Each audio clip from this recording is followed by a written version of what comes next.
Questo marchio, il marchio Infiniti, ha 28 anni. Dietro c'è la grande esperienza di Nissan, ma si tratta di una realtà ancora giovanissima rispetto ad altri brand ultracentenari. Pensate che in Europa è arrivato solo 7 anni fa, con ambizioni importanti, affermarsi come brand premium. Cosa significa? Lo scopriremo in questo garage dedicato alla Q60 Coupé, che ha motori turbobenzina, trazione posteriore integrale e tanta tecnologia sotto al cofano.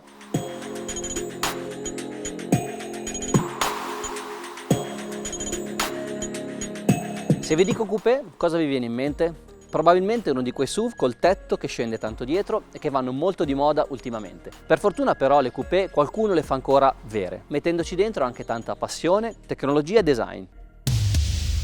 In Infiniti sanno benissimo che il mercato delle coupé in Europa non solo è sempre più piccolo, ma è quasi monopolizzato dai tedeschi. Ma la Q60 vuol far capire al sempre esigente automobilista europeo che una macchina premium non parla per forza il tedesco. In che modo? Beh, prima di tutto ti devi far notare, ma senza esagerare. Il design della Q60, come sempre quando si parla di estetica, può piacere o meno. Vi posso però garantire che sa come farsi notare, grazie per esempio alla carrozzeria molto schiacciata verso il basso, alla grande griglia anteriore a forma di clessidra e al gomito, così lo chiamano in Infiniti, dietro i finestrini posteriori.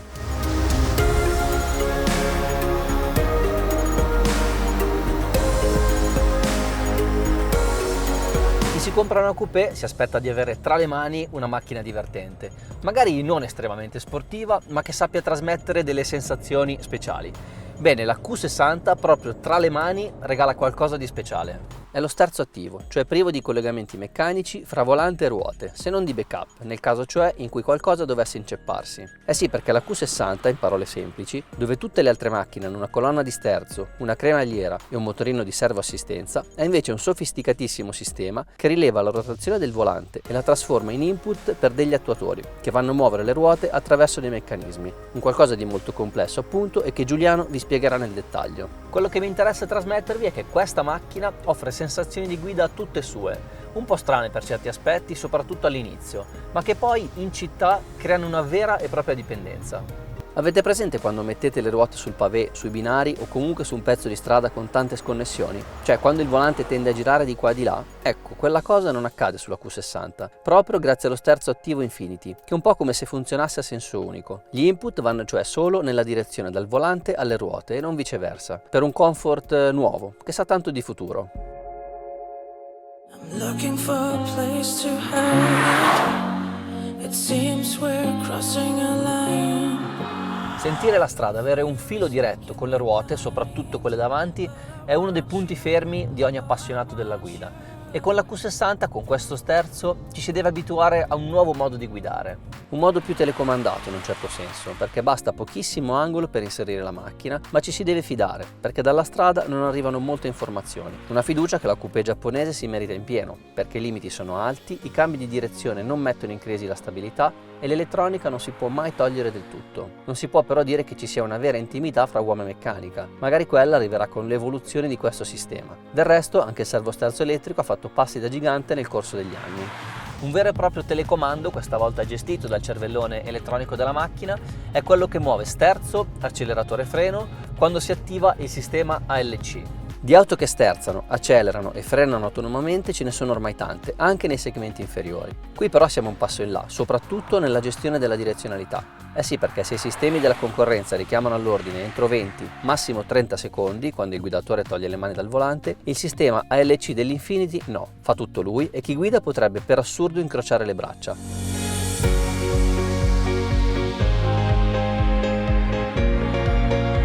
No, ok, non si fa, ma è per rendere l'idea. Il bello è che gli interventi sono molto progressivi, così come quelli su freno e acceleratore. Insomma, la Q60 è già nella fase aeronautica. Il guidatore, che resta comunque il solo e unico responsabile di ciò che accade, può limitarsi a controllare che tutto funzioni, almeno in autostrada, proprio come i piloti d'aereo. Che la Q60 sia un manifesto di Infiniti, una sorta di bandiera, lo dimostra anche la gamma motori, fatta di soli turbo benzina, il 2004 cilindri che sto guidando e il 3000 V6 da 405 cavalli. Con 211 cavalli il 2000 non è un campione di numeri, ma grazie ai 350 Nm di coppia, a soli 1500 giri, spinge tanto e spinge subito. Grazie anche al cambio automatico che sceglie sempre la marcia giusta al momento giusto. Si tratta di un 7 marce classico con convertitore di coppia, che fra sportività e comfort sceglie il secondo. Va bene il divertimento, ma una coupé come questa è fatta anche per viaggiare o comunque per essere usata ogni giorno. E qui i chilometri non pesano mai, anche dopo parecchie ore che si è al volante e su ogni genere di percorso. Partiamo dalla città. Dello sterzo attivo che non si muove quando le ruote passano sullo sconnesso vi ho già detto, ma un'altra sua carta vincente è l'estrema rapidità alle basse velocità.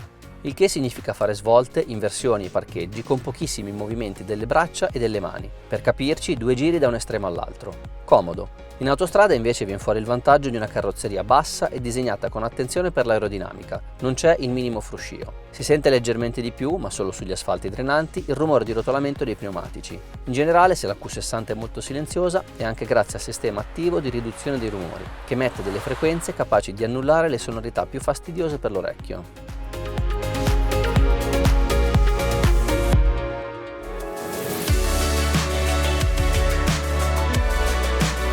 Comfort significa anche essere seduti in modo corretto, avere tutto a portata di mano, il che sulle coupé significa anche essere seduti in basso, con le ginocchia relativamente distese e i gomiti a circa 90 gradi, e non ultimo il volante bello alto.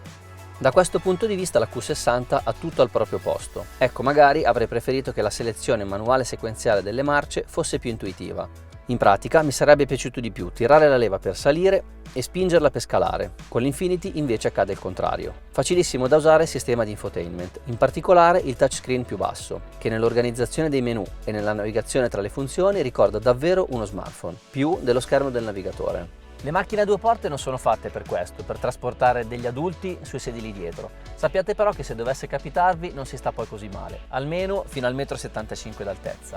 Intorno al 1,80 m invece la testa tocca contro l'1,8 m. Un po', anzi un bel po' di agilità serve però per entrare e ancora di più per uscire, ma anche questo fa parte della normalità per una coupé. Così come il bagagliaio che non è grandissimo e nemmeno perfettamente regolare nella forma. In ogni caso ci sta tutto quello che serve a chi generalmente si muove in 2. Sportiva uguale consumi esagerati? No, non nel caso della Q60 con il 2000 da 211 cavalli. In città si registrano ovviamente le percorrenze più basse, fra i 9 e i 10 km con 1 litro, variabili in base al traffico. Va molto meglio fuori. Sulle statali, sfruttando la scorrevolezza, non è difficile superare i 16 con 1 litro, mentre in autostrada si fanno i 13, anche i 13,5.